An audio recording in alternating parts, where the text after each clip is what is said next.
আজকের পৃথিবীর সবচেয়ে আলোচিত এবং ঘটনাবহুল ভূখণ্ডসমূহের অন্যতম হলো সিরিয়া। একজন মুসলমানের কাছে মক্কা এবং মদিনার পরে তৃতীয় সবচেয়ে গুরুত্বপূর্ণ এবং পবিত্রতম ভূখণ্ড হলো সিরিয়া। কারণ রাসূল করিম সাল্লাল্লাহু আলাইহি সাল্লামের বহু তাৎপর্যপূর্ণ ভবিষ্যৎবাণী রয়েছে সিরিয়াকে কেন্দ্র করে। আজকের সিরিয়ার প্রাচীন এবং ঐতিহাসিক নাম ছিল শাম। এই শামকে কেন্দ্র করে যতগুলো বর্ণনা হাদিসের কিতাবসমূহে পাওয়া যায়, সেই শামের সীমানা অবশ্য আজকের সিরিয়া থেকে বেশ খানিকটা বিস্তৃত এবং বড় ছিল। সিরিয়া, জর্ডান, ফিলিস্তিন এবং লেবানন এই দেশগুলো মিলে ছিল তখনকার শাম। অবশ্য তখনকার শামের সবচেয়ে প্রধান এবং বড় অংশ যেহেতু আজকের সিরিয়ায়, সেই জন্য সিরিয়াকেই সাধারণত শাম বলা হয়। শাম বা সিরিয়ার প্রধান এবং অন্যতম বৈশিষ্ট্য হলো যুগে যুগে আল্লাহ সুবহানাহু ওয়া তাআলার পক্ষ থেকে বিভিন্ন নবী রাসূল যে সারা পৃথিবীতে এসেছেন, তাদের সবচেয়ে বড় অংশ এবং সবচেয়ে বেশি সংখ্যক নবী রাসূল এসেছেন এই শাম বা সিরিয়া। শাম বা সিরিয়া এটাই কিয়ামতের ময়দান হবে। কিয়ামতের দিন লোকেরা এখানেই সমবেত হতে থাকবে। এর বাইরেও শাম বা সিরিয়া প্রসঙ্গে রাসূল করিম সাল্লাল্লাহু আলাইহি সাল্লামের আরো অনেক গুরুত্বপূর্ণ মন্তব্য এবং বক্তব্য রয়েছে। সামান্য কয়েকটি বক্তব্য আজ আপনাদের সম্মুখে আমরা পেশ করতে চাই।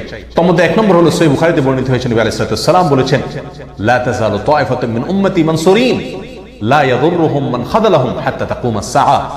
অর্থাৎ আমার উম্মতের মধ্যে একটা বিশেষ শ্রেণী, বিশেষ কিছু লোক থাকবে, একটা দল থাকবে যারা সত্যের পক্ষে লড়াই করতে থাকবে, আল্লাহর সাহায্য তাদের সঙ্গে থাকবে এবং তারা এই সত্যের পক্ষের লড়াইকে অব্যাহত রাখবে কিয়ামত কায়েম হওয়া পর্যন্ত।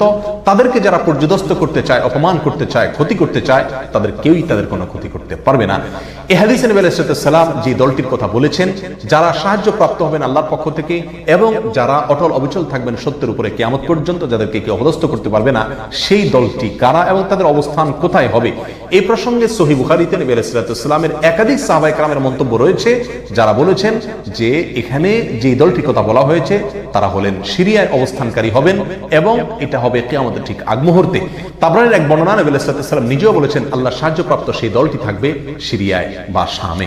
সিরিয়া প্রসঙ্গে দ্বিতীয় হাদিসটি বর্ণিত হয়েছে সহিহ বুখারীতে। বিখ্যাত সাহাবী আব্দুল্লাহ ইবনে ওমর রাদিয়াল্লাহু তাআলা আনহু বলেছেন, রাসূল করিম সাল্লাল্লাহু আলাইহি ওয়াসাল্লাম ইরশাদ করেছেন, আল্লাহুম্মা বারিক লানা ফি শামিনা ওয়া ফি ইয়ামানিনা। অর্থাৎ আল্লাহ আমাদের সিরিয়ায়, আমাদের ইয়ামানে আপনি বরকত দান করুন। এই কথা বলার পরে উপস্থিত লোকেরা বলল, ইয়া রাসূলুল্লাহ ওয়া ফি নাজদিনা, আমাদের নজদেও আল্লাহ বরকত দান করুন, সেই দোয়া করুন আপনি। নবী আলাইহিস সালাম তাদের কথায় কর্ণপাত না করে আবারও বললেন, আল্লাহুম্মা বারিক লানা ফি শামিনা ওয়া ফি ইয়ামানিনা। লোকেরা আবারও বললেন, ওয়া ফি নাজদিনা, আমাদের নজদেও।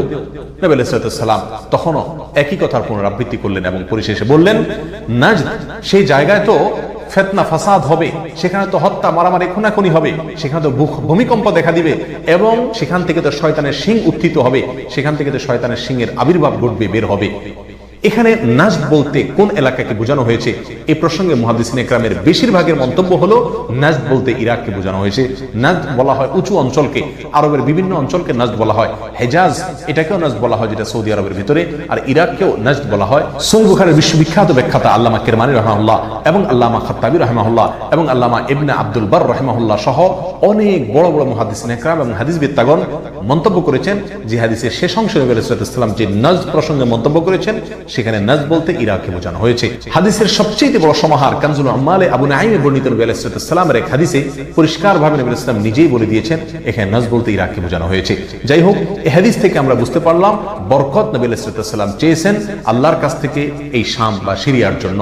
তাহলে এই শাম বা সিরিয়া এটা গুরুত্বপূর্ণ একটি জায়গা এবং নবী সাল্লাল্লাহু আলাইহি ওয়াসাল্লামের কাছে খুবই প্রিয়, আল্লাহর কাছে খুবই তাৎপর্যপূর্ণ একটি ভূখণ্ড। তৃতীয়ত যে হাদিসটি আমরা এই প্রসঙ্গে পেশ করতে চাই, সেটি বর্ণিত হয়েছে সুনানে আবু দাউদে এবং মুসনাদে আহমদে। নবী আলাইহিস সালাম থেকে বর্ণনা করেছেন আব্দুল্লাহ ইবনে হাওয়ালা রাদিয়াল্লাহু তাআলা আনহু, তিনি বলেন যে রাসূল করিম সাল্লাল্লাহু আলাইহি ওয়াসাল্লাম আমাকে বলেছেন, দেখো যখন তুমি দেখবে যে খেলাফত পবিত্র ভূমিতে অবতরণ করেছে, নেমেছে, এসেছে, প্রতিষ্ঠিত হয়েছে, তখন তুমি ধরে নিবে যে কিয়ামত খুবই সন্নিকটে এসে গেছে। এই হাদিসে নবী আলাইহিস সালাম পবিত্র ভূমিতে যে খেলাফত অবতরণ করলে কিয়ামত নিকটবর্তী এটা বোঝা যাবে বলেছেন। এখানে পবিত্র ভূমি বলতে তিনি